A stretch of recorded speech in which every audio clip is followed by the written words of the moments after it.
நமஸ்தே குட்டீஸ், நம்மளோட குட்டி ஹிந்தி லேர்னர் சேனலில் நம்ம தமிழ் வழி ஹிந்தி கல்வி பார்த்துட்ருக்கோம். போன வீடியோவோட தொடர்ச்சி தான் இன்னைக்கு பார்க்க போகிறோம். போன வீடியோவில் என்ன பார்த்தோம்னா, பிரதிபெயர்ச்சலோட வேற்றுமை உறுப்பு சேரும்போது எப்படி மாற்றம் ஆகுது அப்படிங்கிறது, இந்த பிரதிபெயர்ச்சல் வந்து எப்படி சேஞ்ச் ஆகுது அப்படிங்கிறத பார்த்தோம். போன வகுப்பில் வந்து நம்ம கோ எப்படி சேர்த்தோம் அப்படிங்கிறத பார்த்தோம். இப்போ பாருங்க, சே, மே, பர் போன்ற உறுப்புகளை சென்ற பாடத்தில் கோ சேர்ந்த அமைப்பின்படியே, அதாவது இதை எப்படி சேர்க்கணும் அப்படின்னா, அந்த போன வகுப்புல வந்து நம்ம கோ சேர்த்தோம் இல்லையா, அதுலேயே கோவை நீக்கி விட்டு சேர்த்து விடலாம். அந்த கோவை மட்டும் எடுத்துட்டு இந்த எழுத்தை சேர்த்துக்கலாம் அப்படின்னு சொல்றாங்க. இப்ப பாருங்க, உஸ்கோ அப்படின்னு இந்த உஸோட கோ சேர்த்துருக்கோம். அது வந்து சே ஆட் ஆகும்போது உஸ் சே, அடுத்து மே வரும்போது உஸ்மே வரும். இங்க உண்மைன்னு இருக்கு, உஸ்மே. அடுத்தது பர் வரும்போது உஸ்பர் எனவும், அடுத்து பாருங்க உன்கோ, அதாவது இதெல்லாம் மரியாதையை சொல்ல வேண்டிய இடத்துக்கு நம்ம யூஸ் பண்ணுவோம். உன்கோ அப்படிங்கிறது இந்த கோவை எடுத்துட்டு உன்சே, உண்மே, உன்பர் எனவும் அமையும். கியா, கவுன் ஆகியவை இரண்டுமே உருபு சேர்ந்தால் ஒருமையில் கிஸ் என்றும் பன்மையில் கின் என்றும் மாற்றம் பெறும்.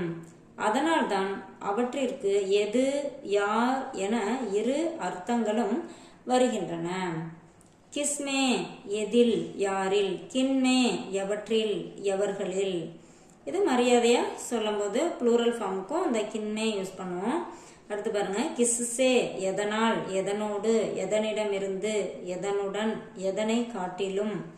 அவ்வாறே யாரால், யாருடன், யாரோடு, யாரிடமிருந்து, யாரை காட்டிலும் என்ற அர்த்தங்களும் உண்டு.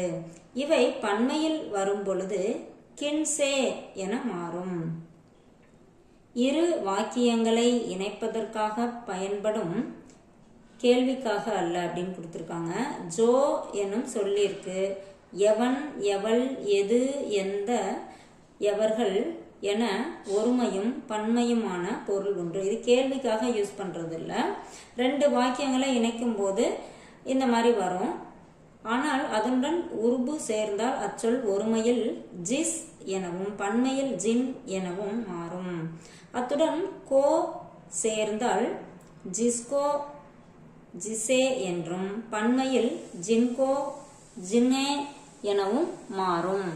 ஜிஸ்கோ தும் बुलाते हो वह आदमी कहाँ रखता है.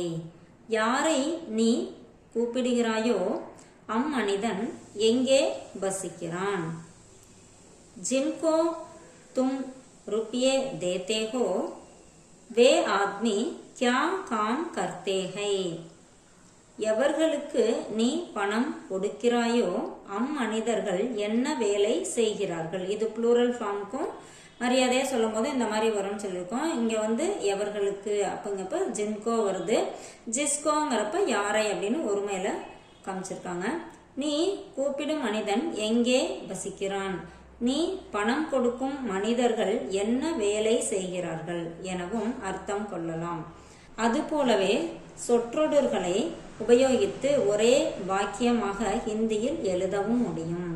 ஓகே, இதோட தொடர்ச்சியை நம்ம அடுத்த வீடியோவில் பார்க்கலாம். தேங்க்யூ.